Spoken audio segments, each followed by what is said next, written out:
This episode of Errata Text is brought to you by the Fables and Kickstarter. They were the guys with this really cool booth at PAX Unplugged last year, and like this genius way to let people peruse their cards without having to keep them constantly supervised. Anyway, Fable's End is a head-to-head fairy tale em-up expandable card game with the goal of sending 20 points worth of your opponent's cards to their break zone. And if they refuse to play along and don't play anything for you to break, well, you can fry their current chapter instead. Oh look, it's Razor Jin's favorite game. There are multiple ways to use your cards and multiple ways to approach the win condition, making for a game that is as varied as the path you choose. Check them out over on Kickstarter. They have just a few days left to raise the remaining 20% of their goal, so let's see it through. They are also going to be at PAX Unplugged this weekend, December 1st through the 3rd, 2023, and so will I, so feel free to come and say hello. That's the Fables End Kickstarter, link in the description below. Now, on to the video. Trading card games come in all shapes and sizes, all languages and styles, and have all sorts of mechanics. But there are two things that every successful card game has going for it. So, what is it? Easy rules? No. Stellar art? Not really. Life points, resource cards, rebound mechanics? No, no, and no.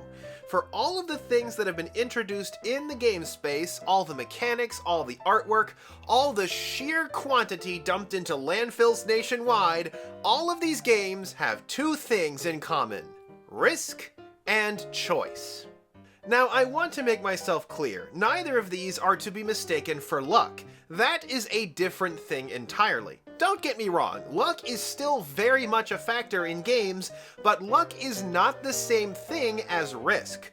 Do consider that there are games that are dependent entirely on luck, so-called games of virtue, such as Chutes and Ladders, where the only thing a player can do is roll the dice and move their piece forward. There's no bluffing, no hidden information, no special abilities, just dice rolls. There are no risks to take nor choices to make. It is all 100% luck. The skill ceiling here is literally just 1 inch off the ground.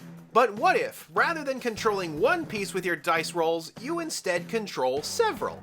This becomes Parcheesi. It's the same rules as Candyland, but now you can have up to 4 pieces on the track at a time. You roll only once as usual, but you have to pick which of your 4 pieces to use that roll on. So, which one is the best choice? Do you move the one that's close to the goal, or do you go with the one that's at risk of being overtaken? Or do you roll out a new piece entirely? See what's happened here? One little tweak from Candyland and suddenly we have ourselves a game with depth, one with an actual skill ceiling. Granted, luck is still a huge factor, but it gets offset by a greater percentage of the other things. Think about it, each time you roll the dice, you will be moving one piece while accepting the consequences of ignoring the other 3 pieces. And this is a surprisingly timeless concept. The game of the oldest game in known history, uses a version of these rules as well. But what happens when we go to the other extreme? What if we remove luck from the equation entirely? Well, we get checkers. Checkers is a game that starts both players with the exact same pieces that all move exactly the same way with the exact same starting setup. It's a game of nothing but choices, 12 possible on the pieces alone. Like Candyland, there's no concealed information, surprises, or special abilities, and yet, even with the pieces always laid bare, there is still a huge element of risk. Gambits, ploys, sacrifices, plans made turns in advance. Add a bit more complexity and you get chess, shogi, or, well, risk. But you get it, right? The addition of choice and risk makes a game a far more interesting experience. One with a lot of depth and variety, even when both players start on equal footing and all of the pieces are plain to see. These lessons apply to card games as well, though they manifest a bit differently. Card games have additional features, such as deck building and concealed information, but things at every stage can be explained in a simple fashion. A good game gives players valuable choices to make and a few risks to take in order to win. Which cards to play on each turn, which way to spend your resources, which things to strike with, and, unique to trading card games, which cards to put into your deck. Putting that aside for a minute, there is a common player demand related to this that does require some pushback: the demand for greater consistency. Now, trading card game decks, by their very nature, have the inherent factor of luck and chance with how they get shuffled and drawn from, and most games have a way to counter this randomness by letting players search or probe their decks for what they want, such as with card draw or the ability to stack their decks or even pull cards out of it on demand. Deck consistency is how well and how often a deck can pull off its win condition. Logically, a more consistent deck is more likely to win, so naturally your typical spike player will try to make the most consistent deck possible, while also asking the game's designers for yet more pieces to add to that consistency. And here is where you need to push back. By asking for greater consistency, these spikes are asking for a deck that is free of risk. Now, don't get me wrong, a game decided entirely by the whims of the heart of the cards isn't too much fun at all, but do consider the importance of counterplay. A deck that is 100% consistent is 100% consistently boring to play against. Just ask any Yu-Gi-Oh! Master Duel player. And even the high consistency makes for a boring game. It's easy to predict how a player will act with an optimal board state, but to me, it's a lot more interesting to see what choices a player will make with a suboptimal board state. Without all of the moving parts in play, they have to take some chances, take a risk on a big swing, or risk losing a big opportunity. Honestly, a suboptimal board state is a better test of somebody's skill than an optimal one. Just saying. So, while it can be tempting to make more and more consistent decks to appease your spikes, doing so comes at the cost of basically everybody else. Comes at the cost of accessibility, at the cost of casual play, at the cost of a decent learning curve. Do children even play Yu-Gi-Oh! Anymore? Back to the idea of deck building choice. When it comes to deck building, players will constantly be weighing their options to see what cards are the better fit for their deck. Now, I already talked about this in my video on the subject, but balance is sort of an impossible thing to talk about objectively and usually has to be taken on a case-by-case basis. But one thing that is pretty easy to pin down is the concept of the absolute advantage, where one card is simply better than another card. For example, let's say we have two minion cards. Both of them are the same color, creature type, cost to play, whatever. But one has a power score of 1, while the other has a power score of 2. There's an obvious choice on which one to use, right? And that's not really a choice, is it? It is what is known as a calculation. Like, if one card lets you draw one card and another identically priced card lets you draw 3, there's an obvious better card. Not to say this is an absolute everywhere. Slightly off-balance features can be a way to distinguish attributes. For example, the green creatures in Magic the Gathering are often a little above curve to emphasize the color's creature focus. And in Yu-Gi-Oh!, dinosaurs are kinda the same way. Wait a minute, these examples are both dinosaurs. And yeah, I know I use this guy a lot, but he's just so emblematic of what Magic the Gathering has become. Don't get me wrong, I know every single problem this card has. Literally every single one. Generally speaking though, when it comes to card stats, they should try to remain uniform within type so that there is no obvious better choice. Because that's frankly no fun at all. Unless the weaker choice is so laughable that it never sees play and you're fixing a mistake. However, a lot of games tend to stack this sort of superior card on higher rarities, and that's just annoying. However, is there perhaps a way that we can turn this obvious calculation into an actual interesting choice?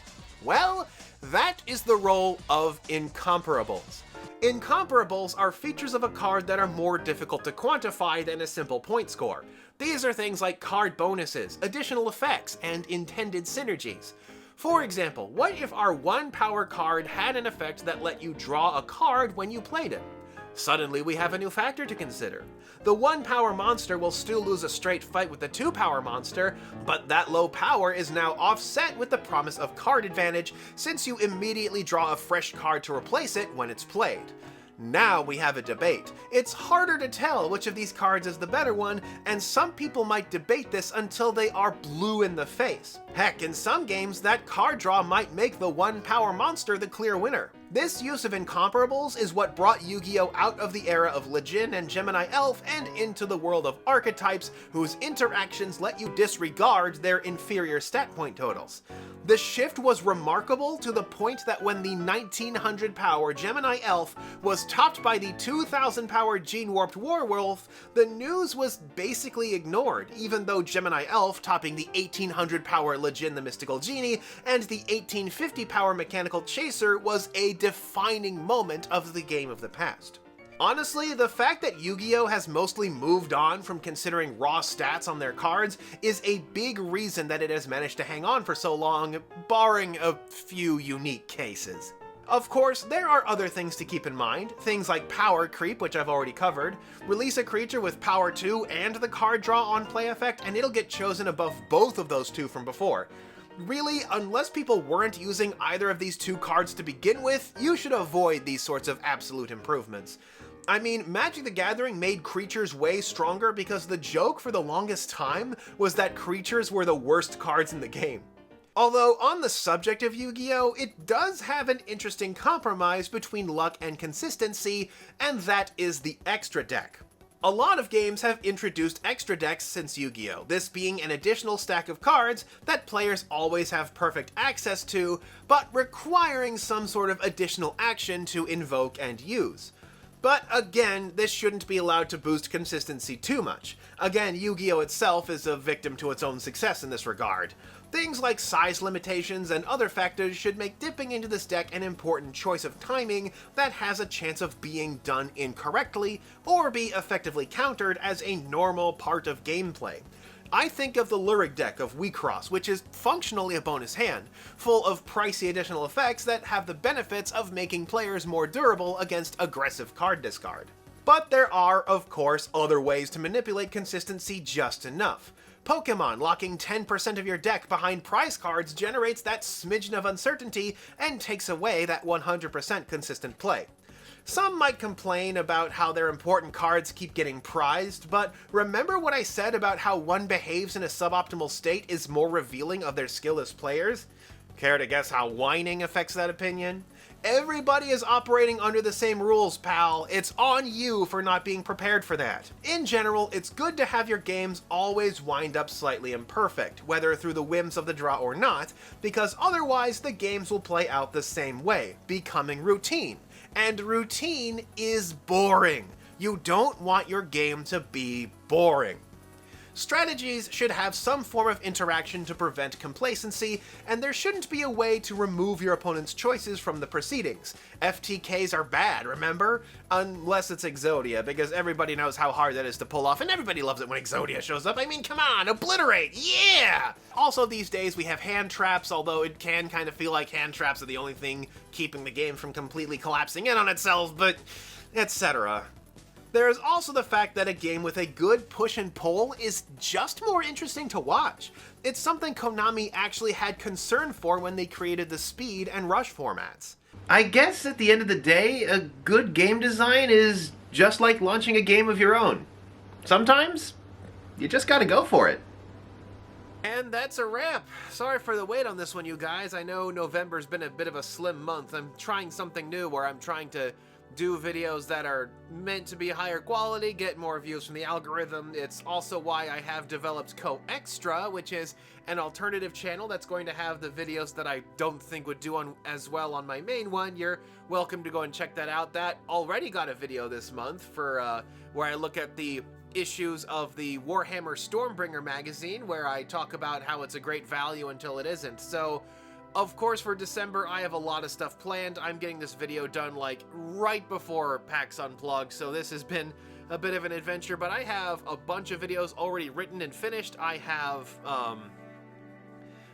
a video based on best, worst, and blandest, copying, you know, Yahtzee Croshaw and all that, and, of course, all of this wouldn't be possible without the help of my Patreon, Kickstart, And of course, none of this would be possible without the help of my patrons. I love you guys, thank you so much. You can see their names passing by the screen now. You should come and join us on the Patreon. We get a lot done. We did a lot of playtesting. Back in July I scheduled a game day, but just this past week a game day just kind of manifested itself. It's really popping off on the Discord. There are so many people who want to playtest, so many people looking for advice, artwork, discussion, all sorts of crazy stuff like that. So yeah, keep these things in mind and you too can build a better card game. See you next time on Errata Text.